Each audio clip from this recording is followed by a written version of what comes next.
From the Oklahoman newsroom, this is an OSU update. I'm Jenny Carlson. The Cowboys kick off Thursday night season opener against Tulsa. That's a 6:30 start. Lots of high hopes for this team on offense. And one guy that I think has a lot of people feeling really good is Justice Hill. And Scott Wright joins us to talk a little bit about Justice. Scott, obviously a year ago at this time, we didn't know what to expect out of the running back group at Oklahoma State. It was a lot of names on that depth chart, but now we have a clear idea of who the number one is, and that is Justice Hill. What, in your mind, are the expectations on him heading into his sophomore season? Well, obviously the coaching staff is a lot more comfortable with the situation right now, knowing what they've got in Justice Hill.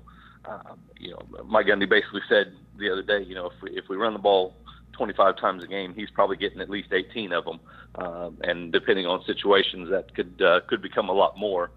When they start getting ahead of some opponents and decide they want to run some clock. But he's going to be the workhorse in this backfield. They're going to be asking him to carry the ball more. They're going to be asking him to block more. They really think that he has a chance to take that next step in the progression of his career. At the very beginning of last season, he was weighing in at 171 pounds. He stepped on the field on Thursday night, being somewhere in the neighborhood of 200 pounds, and hasn't lost any speed. So he's got a chance to really add another aspect to his game, where he can maybe break tackles a little bit better and get through some of that, and has a chance to really stand out for an offense that is going to be where defense is going to be so focused on these receivers. He has a chance to really stand out. Yeah, and I think about this running back group too, Scott, the fact that they lost some of those older guys. Now it's largely, it's all freshmen behind Justice Hill, whether redshirt freshmen or true freshmen. I would think there has to be some leadership both in what he does on the field but also off the field with this group. That's another dimension of Justice Hill that the Cowboys need to step forward.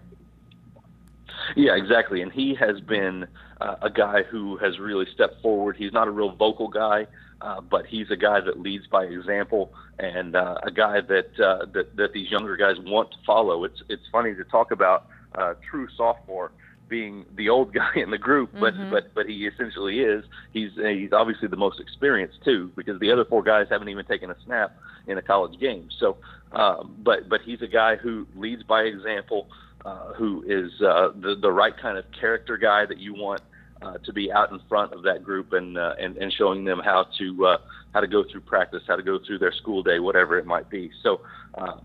He is the perfect guy to be in that situation, and it's going to be more weight on his shoulders than he's probably had as in a leadership role. Just because, like you said, there were a lot of seniors last year.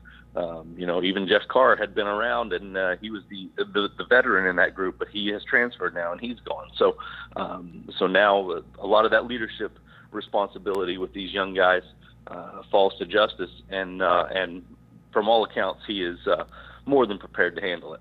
All right, well, we'll see how that young group behind him looks on Thursday night. Again, 6:30 kickoff against Tulsa. FS1 is your network. And be sure to stay with the best coverage team anywhere at newsok.com and every day in the Oklahoman.